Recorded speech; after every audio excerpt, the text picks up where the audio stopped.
Sir నమస్కారం sir. ఈరోజు మరి అపర భగీరథులాగా మన పోలవరం నిర్మాణం బాధ్యతల్ని చేపట్టి పూర్తి చేయడానికి కంకణం కట్టుకున్న మన ప్రీతమ ముఖ్యమంత్రులు నారా చంద్రబాబు నాయుడు గారు మన మధ్యకు విచ్చేసి ఉన్నారు. సార్ వీళ్ళందరూ కూడా మనకి కాంటూర్ 4115 కాంటూర్లో వేలేరుపాడు కుక్కునూరుకు సంబంధించిన పోలవరం ప్రాజెక్టు పునరావాస నిర్వాసితులు సార్ వీళ్ళందరూ కూడా. సో వీళ్ళందరూ కూడా మనకి సుమారుగా 6500 మంది నిర్వాసితులు ఉంటే మనకి జనవరిలో సంక్రాంతి కానుకగా మనందరూ కూడా 4300 మందికి 356 కోట్ల రూపాయలు మొన్న సంక్రాంతి కానుక వీళ్ళందరూ అకౌంట్లో కూడా జమ చేయడం జరిగింది సార్. దాంట్లో భాగంగా వాళ్ళ ఆనందం పంచుకుందాం అన్న ఉద్దేశంతో మీతో కూడా మాట్లాడదామని చెప్పి వీళ్ళందరూ ఇక్కడికి విచ్చేసి ఉన్నారు సార్. వీళ్ళలో ఎస్టీలకి 6,86,000, అలాగే నాన్ ఎస్టీకి 6,36,000 రావటమే కాకుండా మన ఎస్టీలకి ల్యాండ్ టు ల్యాండ్ కూడా మనం ఇచ్చాం సార్. 2.5 సెంట్లు స్థలం కూడా మనందరూ వీళ్ళందరికీ ఇవ్వడం జరిగింది సార్. అలాగే నాన్ ట్రైబ్కి సంబంధించి గవర్నమెంటే హౌసెస్ కట్టించడం తాడువాయిలు, అలాగే 2,85,000 రూపాయలు ఇవ్వటము, అలాగే సైట్ 5 సెంట్లు ఇవ్వడం, లేదా 3,85,000 రూపాయలతోటి ఆర్థిక సహాయం చేసి వీళ్ళందరూ ఇల్లు నిర్మాణానికి కూడా సో ఇదంతా కూడా ఏర్పాటు జరిగింది సార్. వీళ్ళందరికీ కూడా ల్యాండ్ కాంపెన్సేషన్ కూడా మనం ఇవ్వటం జరిగింది సార్. సో వీళ్ళందరూ కూడా మీతో మాట్లాడటానికి ఆనందం పంచుకోవడానికి సంక్రాంతి కానుక వీళ్ళందరి అకౌంట్లోకి మరి డబ్బులు 356 కోట్ల రూపాయలు అవటం, అలాగే అభివృద్ధి కార్యక్రమం కూడా స్టార్ట్ అయిన ఉద్దేశంతో కొంతమంది మీతో ఉత్సాహంగా మాట్లాడటానికి కూడా రెడీగా ఉన్నారు సార్. వాళ్ళతో ఒక్కసారి మనం వాళ్ళ ఆనందం పంచుకుంటామని చెప్పి అంటున్నారు కాబట్టి ఒక్కసారి ఈ నిర్వాసితులు ప్రాజెక్టు పునరావాస నిర్వాసితులు మీతో ఒక్కసారి మాట్లాడటవలసిందిగా కోరుతున్నాం సార్. మొదటగా అమ్మ ఒకసారి ఎవరు మాట్లాడు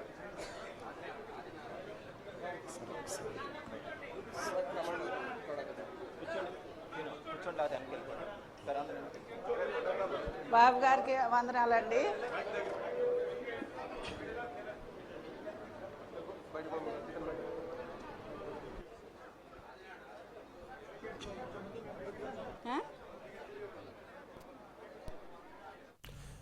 రైట్. ఏపీ సీఎం చంద్రబాబు పోలవరంలో పర్యటిస్తూ ఉన్నారు. ప్రస్తుతం దానికి సంబంధించి లేటెస్ట్ అప్డేట్స్ తెలుసుకుందాము. మల్లికార్జున్ ఉన్నారు. మల్లికార్జున్, చంద్రబాబు పర్యటన పోలవరంలో కొనసాగుతూ ఉంది. ఇప్పుడు ప్రస్తుతం అయితే అక్కడున్న పోలవరం నిర్వాసితులతో భేటీ అయినట్టు సమాచారం. లేటెస్ట్ అప్డేట్స్ అండి దీనికి సంబంధించి.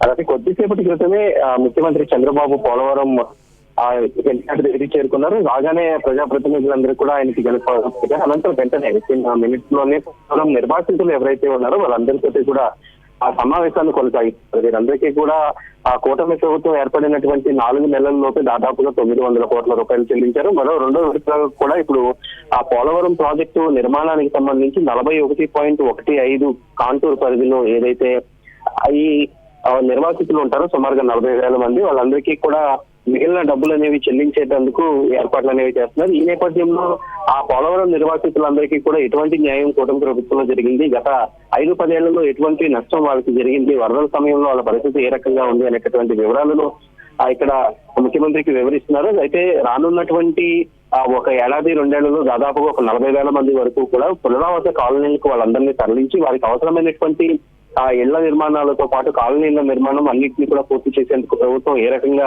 ముందడుగులు వేస్తుంది అనేటటువంటి విషయాలను వాళ్ళందరికీ కూడా వివరించనున్నారు. ఇదే సమయంలో ఆ పోలవరం నిర్వాసితులందరూ కూడా ఎవరైతే తమకు ఎదురవుతున్నటువంటి సమస్యలు అంటే కొంతమందికి 18 ఏళ్ళు పరిహారం అందించే నాటికి 18 ఏళ్ళు నిండినటువంటి వాళ్ళందరూ కూడా ఇప్పుడు అక్కడే అదే ప్రాంతంలో ఉండుతారు. అలాంటి వాళ్ళందరికీ కూడా పరిహారం వచ్చే విధంగా చేయాలి అనేటటువంటి విషయాలన్నింటినీ కూడా ముఖ్యమంత్రి దృష్టికి తీసుకురావడంతో వాటన్నింటినీ కూడా పరిష్కరించేందుకు సీఎం మరికొద్ది సేపట్లో సమావేశాన్ని ఏర్పాటు చేయనున్నారు. ఇప్పుడు నిర్వాసితులతో సమావేశం పూర్తయిన తర్వాత పోలవరం ప్రాజెక్టు డయాఫ్రమ్ వాల్ నిర్మాణ పనులను పరిశీలించిన అనంతరం మళ్ళీ తిరిగి ఇక్కడ సమావేశ మందిరంలో తిరిగి పోలవరం ప్రాజెక్టు అధికారులు అలాగే ఈ పునరావాస కల్పన పైన సమీక్షించి వీటిని వాళ్ళు ప్రజలు చెప్పినటువంటి సమస్యలన్నిటి పైన కూడా తీసుకోవాల్సినటువంటి చర్యలపై ఒక దిశానిర్దేశం అయితే చేయనున్నారు. Thanks for updates Mallikarjun.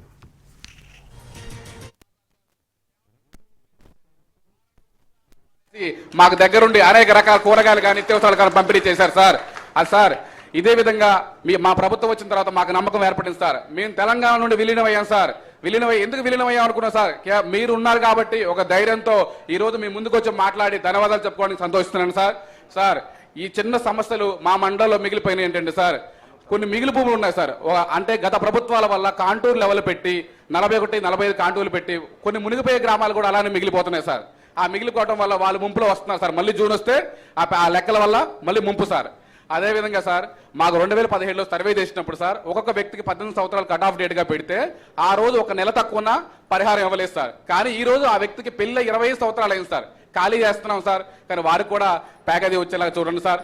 ఆ మిగిలి భూములు కూడా అలాగే ఉన్నాయి సార్. తర్వాత సార్ మాకు 6 నెలలు వరద ముంపు ఉండటం వల్ల వలస బాధితులు మేము ఇటు జంగారెడ్డిగూడెం అటు వెళ్ళి ఉపాధి కోసం అక్కడ బతుకుతాం సార్. ఎందుకంటే సార్ మాకు ఉపాధి ఉండదు సార్. ఆ ఉపాధి ఉండటం వల్ల నాన్ రెసిడెంట్ అని పేర్లు పెట్టి రిజెక్ట్ జాబితాలో మా పేర్లు పొందుపడతాయి సార్. అవి కూడా మీరు మమ్మల్ని నాన్ రెసిడెంట్ ఉన్న పేర్లన్నీ చేసేలా క్లియర్ చేయండి సార్. మీరు నమ్ముతున్నాం సార్ మీరున్నారని, నిర్వాసితుల వరకు బాధ్యతలు చేస్తారని అన్ని విధాలుగా మేము సంతోషం వ్యక్తం చేస్తున్నాం సార్. ముఖ్యంగా మా పోలవరం 7 మండల నిర్వాసి తరపున మీకు మరొకసారి పాదాభివందనాలు సార్. Thank you sir. అలాగే మన ప్రాజెక్ట్ పురవాస నిరసన మరొకసారి మనం మాట్లాడిస్తాం. గట్టిగా మాట్లాడు. గౌరవమైన ముఖ్యమంత్రి గారికి నమస్కారాలండి. నా పేరు రమాదేవి, కుకునూరు మండలం కివాక. మాకు కూడా 6 నెలలు పడ్డాయి. మంచిగా సంతోషంగా ఉన్నాం సారు. రోడ్లు మెయిన్ సీసీ రోడ్లు పోసారు మంచిగా. ఇంటింటికి కూడా పైపులని అన్ని అనుకూలంగా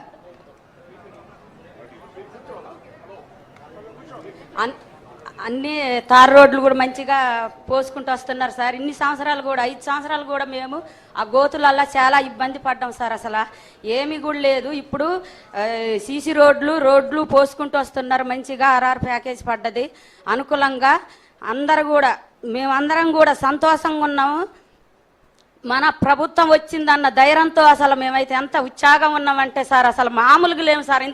ఇన్ని సంవత్సరాలు కూడా మేము ఒక మహిళలయ్యి ఒక డోగ్రా సభ్యులు అయ్యి ఎంతో ఇబ్బంది పడి సార్ అసలు మేము మా కష్టాలు ఎవరికి చెప్పుకున్నా కూడా పట్టించుకునే వాళ్ళు కాదు. ఇప్పుడు మన కష్టాలు తీరవటానికి మన ఇంటి ముందే ఉన్నట్టు అనిపిస్తుంది సార్ మాకు.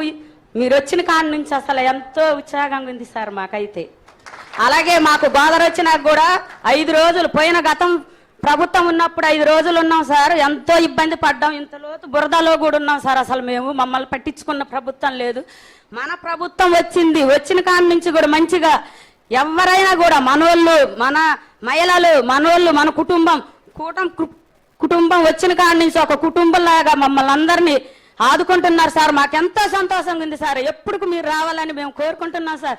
అంతకుముందు కూడా మేము మీకోసం కూడా అంత ప్రభుత్వం ఉన్నప్పుడు ఆడవాళ్ళని ఏడిపించిన, మహిళల్ని ఏడిపించినా కూడా మాకు ఇప్పుడు ధైర్యంగా వచ్చింది సార్. మీరున్నారన్న ధైర్యం మేము ఎవరికి కూడా దడవం సార్. ముందుకు వెళ్తాం సార్. వాళ్ళు బటన్ నొక్కి చూపెట్టారు సార్. మేము మహిళలు బటన్ నొక్కి చూపెట్టాం సార్. ఆయనకే చేత వద్దు అనుకున్నారు సార్. మేము చూపెట్టాం సార్. అలాగే మా కుకునూరు మండల అధ్యక్షుడు కూడా మంచిగా గోదావరి వచ్చినప్పుడు కూడా పేదోళ్ళకి భోజనాలు వండి పెట్టారు సార్. మాకైతే ఎంతో ఉత్సాహంగా ఉంది సార్. మాకు అసలు ఎమ్మెల్యే గారు వచ్చారు సార్, శ్రీవాలరాజు గారు కానీ ఇంటింటికి కూడా తిరిగి చెప్పారు. అలాగే బొరగన్ సింగ్ గారు వచ్చారు ఇంటింటికి. అసలు మన ప్రభుత్వం లేనప్పుడు కూడా వాళ్ళు ప్రభుత్వం ఉన్నప్పుడు ఎవరు చెప్పలేదు సార్. అప్పుడు కూడా మన వాళ్ళే వచ్చారు సార్. ఇప్పుడుకైనా మన వాళ్ళే ఉన్నారన్న మాకు ధైర్యంతో మేము ఎవరికి కూడా దడవం సార్.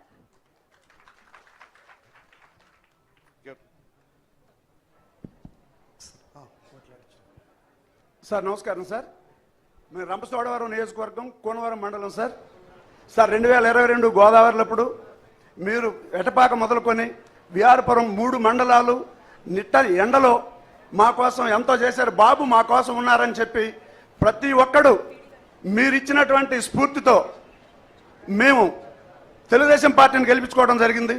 అదే రకంగా మేము ఆ రోజున ఉన్నటువంటి జగన్మోహన్ రెడ్డి గారు మాకు ఎటువంటి సహాయం చేయని పక్షంలో మీరు ఒక మాట ఇచ్చారు సార్. మీరు ఎన్టీఆర్ ట్రస్ట్కి నారా భువనేశ్వరి దేవి గారితో మీరు ఒక మాట చెప్తే మా అందరికీ నిత్యావసర వస్తువులు అన్నీ ఏర్పాటు చేయడం జరిగిందండి. ఆ రోజున మేమందరం కలిపి ఈ గవర్నమెంట్ మాకొద్దు, తెలంగాణలోనే కలవాలని చెప్పి మేము రోడ్డెక్కే పరిస్థితుల్లో మీరు బస్సు యాత్ర చేయటం వల్ల మేమందరం మళ్ళీ బాబు మాకు భరోసా ఇస్తాడని చెప్పి మేము మళ్ళీ మీకోసం ఎదురు చూసాం సార్.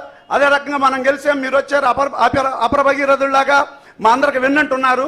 అదే రకంగా సార్ అదే రోజు మీ పిలుపు మేరకు మీ పక్కన ఉన్నటువంటి మన నెహ్రూ గారు కూడా మాకు ఆ రోజు నిత్యావసర వస్తువులు అందించడం జరిగింది సార్. ఇప్పుడు మా దగ్గర ఇప్పుడున్న పిఓ గారు నిన్న 4 సభలు ఏర్పాటు చేయడం జరిగిందండి. 4 సభలతో ఈ వెంటనే ఏర్పాటు చేస్తా ఉన్నారు. చంద్రబాబు నాయుడు గారు వచ్చారు, కూటమి గవర్నమెంట్ వచ్చింది, మీకు ఎవరు ఆధారపడాల్సిన అవసరం లేదు. కూనవరం మండలంలో 48 గ్రామాలు ముప్పు గురవుతా ఉన్నాయి సార్. ఈ 48 గ్రామాల్లో గతంలో ఒకే ఒక గ్రామానికి ఇచ్చారు సార్. ఇప్పుడున్న సమస్య ఏంటంటే 370 మందిని ఇన్వాల్యూడ్ అని చెప్పి ఏర్పాటు చేయడం జరిగింది సార్. అంటే ఇప్పుడు నేనుంటే నా పిల్లగాడు భద్రాచలంలో ఉద్యోగం చేసుకుంటా ఉంటే ఆ ఉద్యోగం చేసుకున్నాడని చెప్పి కూనవరంలో లేడని చెప్పి ఇన్వాల్యూడ్లో పెట్టారు సార్. తమరు దయచేసి మా మండలాలు దయచేసి ఆలోచన చేసి, అంటే రేషన్ కార్డు అక్కడే ఉంది, ఆధార్ కార్డు అక్కడే ఉంది, ఓటింగ్ కూడా అక్కడే ఉంది సార్. కానీ ఒకే ఒక కారణం మీద కొంచెం మాకు ఇన్వాల్యూడ్లో పెట్టారు సార్. మా పిఓ గారు చాలా యాక్టివ్గా ఇప్పుడు నిన్న మొన్న చాలా యాక్టివ్గా పనిచేస్తూ ఉన్నారు సార్. దయచేసి మాకు ఒక అవకాశం కల్పించాలని కోరుతా ఉన్నాం సార్. ఇంకో చిన్న సమస్య ఏంటంటే సార్, 2008లో మాకు ల్యాండ్స్ ఇచ్చారు సార్. అందులో సగం ల్యాండ్ పోలవరం పట్టినట్టయితే, ఒక 5 ఎకరాల ల్యాండ్ ఉంటే సగం ల్యాండ్ పోలవరం పట్టినట్టయితే ఇంకొక 2.5 ఎకరాలు మిగిలిపోతాం సార్. ఆ మిగిలిపోయే భూమిని కూడా పరిగణలో తీసుకోవాలని కోరుతున్నాం సార్. ఇంకొకటి అసైన్మెంట్ ల్యాండ్ అనేది ఒకటి ఉంది sir. Assignment land non tribal అందరూ చేసుకుంటా ఉన్నాం సార్. వాళ్ళకు కూడా మీరు మాకు దయచేసి, మేము సర్వం త్యాగం చేసేవాళ్ళం కాబట్టి మీరు మా శ్రేయోభిలాషగా ఆలోచిస్తారు కాబట్టి అది కూడా మాకు అవకాశం కల్పించాలని కోరుతున్నాం సార్. అదే కుకునూరు మండలం, ఎలేర్పాడు మండలాల్లో అసైన్మెంట్ ల్యాండ్ కూడా తమరే ఇచ్చారు సార్. ఇప్పుడు మాకు కూడా అది ఇవ్వాలని మనస్ఫూర్తిగా కోరుతున్నాం సార్. నమస్కారం సార్. Thank you sir. అలాగే ఇప్పుడు పోలవరం ప్రాజెక్టు పునరావాస నిర్వాసితులను ఉద్దేశించి మన భారీ నీటిచల శాఖ మంత్రులు డాక్టర్ శ్రీ నిమ్మల రామారెడ్డి గారిని అలాగే మన ముఖ్యమంత్రి, ప్రీతమ ముఖ్యమంత్రి వారు మీ అందరిని ఉద్దేశించి మీరు ఎంత హ్యాపీగా ఉన్నారో చూడటానికి వచ్చి మీతో ముఖాకి తెలుసుకున్నారు. సో మన అపర భగీరథులు ఈ పోలవరం ప్రాజెక్టు కంప్లీట్ చేయడానికి వచ్చిన మన ప్రీతమ ముఖ్యమంత్రి గారు మీ అందరితో ప్రసంగిస్తారు.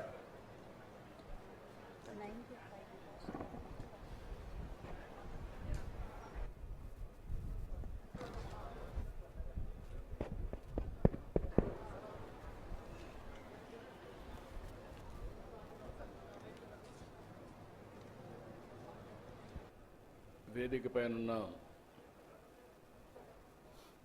గౌరవ సహచర మంత్రివర్గ సభ్యులు కొద్దిగా సౌండ్ పెంచి, మైక్ కొద్దిగా సౌండ్ పెంచి, శ్రీ నిమ్మల రామానాయుడు గారు, నాదెళ్ల మనోహర్ గారు, వేదిక పైన గౌరవ శాసనసభ్యులందరికీ, స్థానిక శాసనసభ్యులు బాలరాజు గారికి, ఈ కార్యక్రమానికి చేసినటువంటి పునరావాసం కోసం త్యాగాలు చేసి భూమి అంతా కూడా పోలవరానికి ఇచ్చారు. ఇచ్చి ఈరోజు మీరు చూస్తే చాలా ఇబ్బందులు పడ్డారు. ఇంత మునుపు కూడా ఒకసారి మీరు చూస్తే చాలా తక్కువ డబ్బులు ఇస్తే ఆ రోజు నేను వచ్చినప్పుడు భారీగా పెంచి ఇమ్మీడియట్గా ఆ రోజు చూస్తే 14-19లో 4,311 కోట్ల రూపాయలు మీకు చెల్లించిన ప్రభుత్వం ఆనాటి ఎన్డీఏ ప్రభుత్వం, తెలుగుదేశం అని చెప్పి కూడా నేను మీ అందరికీ విజ్ఞప్తి చేస్తున్నా. ఆ తర్వాత మీరు చూస్తే నిన్నటి వరకు 5 సంవత్సరాలు బాధితుల్ని పట్టించుకున్న సందర్భమే లేదు. మీకోసం ఆలోచించిన దాఖలాలు లేవు. కడాన మిమ్మల్ని చూస్తే చాలా బాధేస్తుంది. నేనే మీకు ఒక భరోసా ఇచ్చాను. దానికి కూడా కారణం మీరు చూస్తే 7 మండలాలు తెలంగాణలో ఉండే మండలాలు విభజన జరిగిన తర్వాత మొట్టమొదటిసారిగా ప్రధానమంత్రి గారితో మాట్లాడి ఈ పోలవరం ప్రాజెక్టు పూర్తి కావాలంటే 7 మండలాలు ఆంధ్రప్రదేశ్కి ఇస్తే తప్ప సాధ్యం కాదని ఒప్పించి ఆ రోజు ఈ మండలాలు తీసుకొచ్చాం. అది నాకు ఒక నైతిక బాధ్యత అని చెప్పి కూడా నేను మీకు తెలియజేస్తున్నా. అందుకే ఎప్పుడు కూడా నేను వీలైనంత వరకు మీకు న్యాయం చేయాలి, అన్ని విధాలు ఆదుకోవాలని చెప్పి ముందుకు పోయాం. ఈరోజు కూడా ఈ ప్రభుత్వం వచ్చిన తర్వాత 828 కోట్ల రూపాయలు మీ అకౌంట్లో వేసామంటే అది మాకుండే మీ మీద ప్రేమ. కమిట్మెంట్ అని చెప్పి కూడా నేను మీకు తెలియజేస్తున్నా. నాయకులు చాలా విషయాలు చెప్తా ఉంటారు. ఫ్రీగా వచ్చింది కాబట్టి ఆ రోజు మీరు చూస్తే అపోజిషన్లో ఉన్నాడు కాబట్టి 10 లక్షలు ఇస్తామని అనౌన్స్ చేసి వెళ్ళిపోయాడు. ఇచ్చాడా నేను అడుగుతున్నా? 5 ఏళ్ళు ఒక పైసా ఇచ్చాడా అని అడుగుతున్నా? వరదలు వస్తే మిమ్మల్ని చూశారా అని అడుగుతున్నా? మీకు వరదలు వస్తే ఎన్టీఆర్ మెమోరియల్ ట్రస్ట్ ద్వారా కాస్తో కోస్తో డబ్బులు మొబిలైజ్ చేసి ఆ రోజు నెహ్రూ కూడా ఇక్కడే ఉన్నాడు.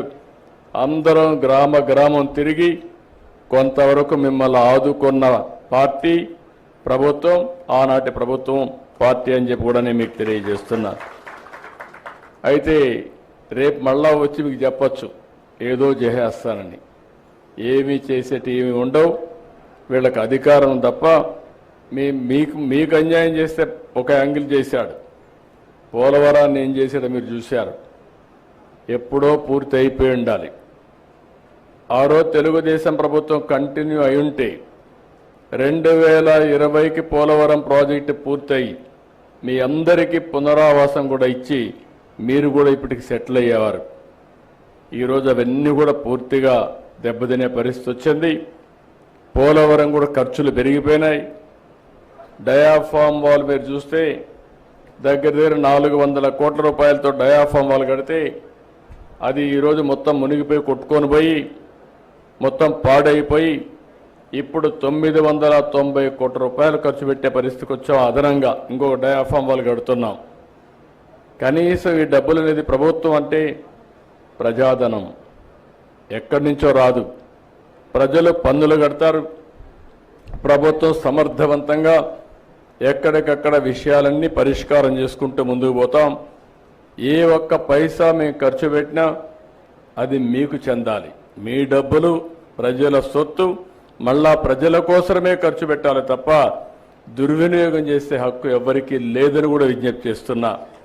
అందుకే ఈరోజు ఒక సిస్టమేటిక్గా మీరు చూస్తే ఎప్పుడైనా పోలవరం ప్రాజెక్టు కడితే 5 సంవత్సరాలు ఆ ముఖ్యమంత్రి ఎప్పుడన్నా కనపడ్డా? అంటే రాకపోతే ఏ విధంగా అవుతాయని అడుగుతున్నాను.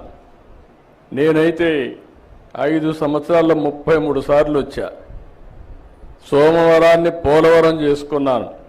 ప్రాజెక్టు పూర్తి కావాలి, దీనివల్ల రాష్ట్రం లాభం పొందాలి, నష్టపోయిన రైతాంగానికి పునరావాసం కూడా కల్పించాలి, పేదవాళ్లకు పునరావాసం కల్పించాలనే ఉద్దేశంతోనే R&R ప్యాకేజీ కానీ ఇవన్నీ ఆ రోజు తీసుకొని ముందుకు పోయాం. ఇంకొక పక్కన మీరు ఒకసారి చూస్తే ఆ రోజు మొదటి దశలో భాగంగా 49 పునరావాస కేంద్రాలు 2025కు పూర్తి అవుతాయి. ఇంకో పక్క ఆ రోజు కట్టినటువంటి ఇండ్లు కూడా మధ్యలో ఆపేస్తే దానికి కూడా రేట్లు పెరిగిపోయి అదనంగా భారం పడే పరిస్థితికి వచ్చింది. ఏదేమైనా 49 గ్రామాలు ఉన్నాయి. 17,717 పీడిఎఫ్లు ఉన్నాయి. ఇవన్నీ కూడా ఎంత తొందరగా వీలైతే అంత తొందరగా చేయడానికి ముందుకు పోతాం. ఇప్పుడే మిత్రులు ఒక విషయం చెప్పారు, కొంతమంది పేర్లు కూడా డిలీట్ అయినాయి, బయట పోతే అవన్నీ కూడా ఇవ్వడం లేదని చెప్పి అడ్మినిస్ట్రేషన్కి చాలా స్పష్టంగా ఆదేశాలు ఇస్తున్నా. జెన్యూన్గా ఉండే ప్రతి ఒక్క పైసా కూడా మీకు పే చేస్తాం, ఎక్కడ దానికి అనుమానం అవసరం లేదు. కానీ అదే సమయంలో కొంతమంది మోసం చేసే వ్యక్తులు కూడా ఉంటారు. అలాంటి వాళ్ళ పట్ల అప్రమత్తంగా ఉండండి. ఇది గవర్నమెంట్ ఆఫ్ ఇండియా ఇచ్చే ప్రాజెక్టు. డాక్యుమెంటరీ ఎవిడెన్స్ కరెక్ట్గా లేకపోతే మనం కానీ ఎక్కడన్నా అన్నీ బాగా జరిగి ఒక చిన్న విషయంలో ఎక్కడన్నా తప్పు జరిగినా అది టెక్నికల్గా కావచ్చు, లేకుంటే ఏ విధంగా తప్పు జరిగినా మళ్ళా మనందరికీ చెడ్డ పేరు వస్తుంది, ప్రాజెక్టుకే ప్రమాదం వస్తుంది. ఈ విషయం మీరు గుర్తుపెట్టుకోవాల్సిన అవసరం ఉంది. 5 సంవత్సరాలు ప్రాజెక్టు డబ్బులు ఖర్చు పెట్టలేదు, వచ్చిన డబ్బులు డైవర్ట్ చేశారు. దానివల్ల మీరు చూస్తే ఈరోజు పునరావాస కార్యక్రమాలన్నీ మళ్ళీ కొత్తగా టెండర్లు పిలిచాం.